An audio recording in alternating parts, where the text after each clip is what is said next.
Emily, is there any real desire from the voters to cut spending? Because everyone says that, right? Cut spending here, and we should cut this there and cut this. But the second you point out to a cut that might be close to their home or close to something they benefit from, whoa, that's ridiculous. I don't think anyone wants to cut spending. I think that's why it never gets cut.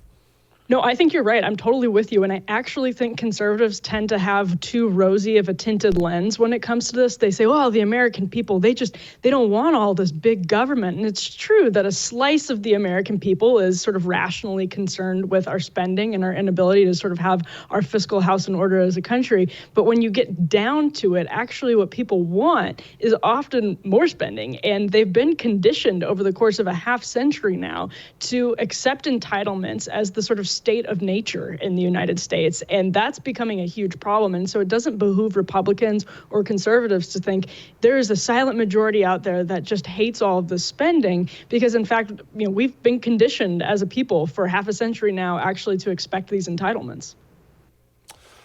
When does it stop, Emily? I mean, where does it stop? Are we going to be walking around with wheelbarrows full of money like the Weimar Republic? Where does this thing end? Because I don't see anybody even running for office pretending to cut spending.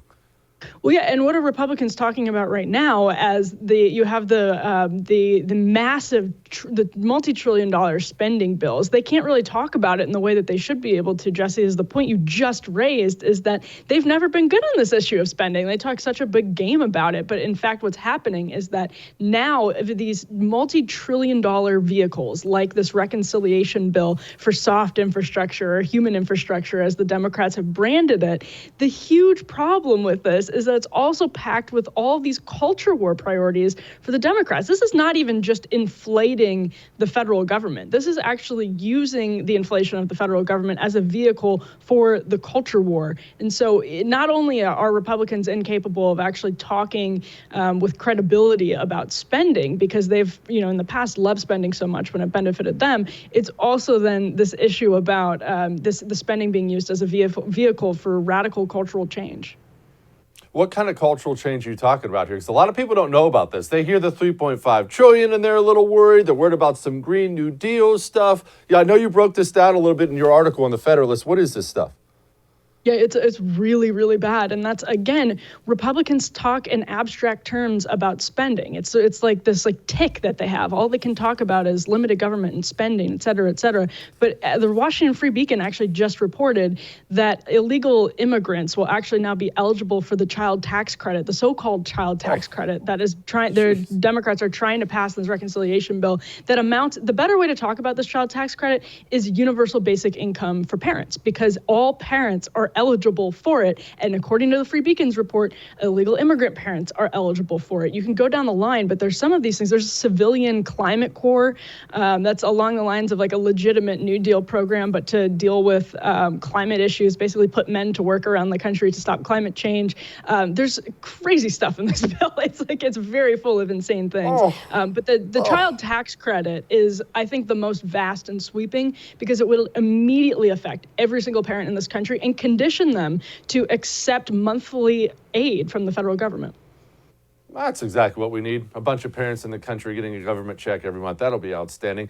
I'm going to play you this exchange between Lummis and Janet Yellen. And I've got to be honest, Emily, this is probably the one that perked my ears up the most.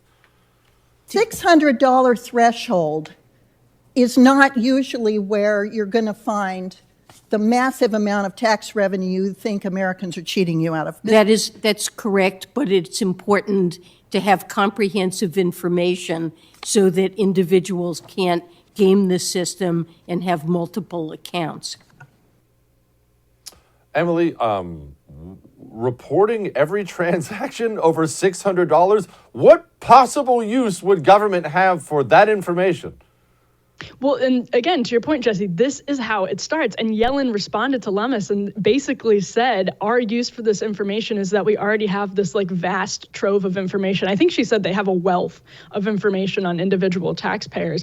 And so they're like, well, we already have it. We just need more. We just need to have a closer look at it. We need to have all of these granular details because we're watching you anyway. And that's how, when you pass this multi-trillion-dollar legislation through reconciliation, by the way, when you do these things, there are going to be these these little things that are buried in the legislation, something like this, that the attention it's gotten so far is basically from Senator Lummis. You've had, an op-ed here or there, but basically nobody's freaking out about something that is so major like that when you have the surveillance state of big tech expanding at the exact same time that the government is trying to expand its surveillance state to define things like domestic terrorists by definition inflation that would include their political enemies. So when you combine those two things happening right now, it should scare the pants off people.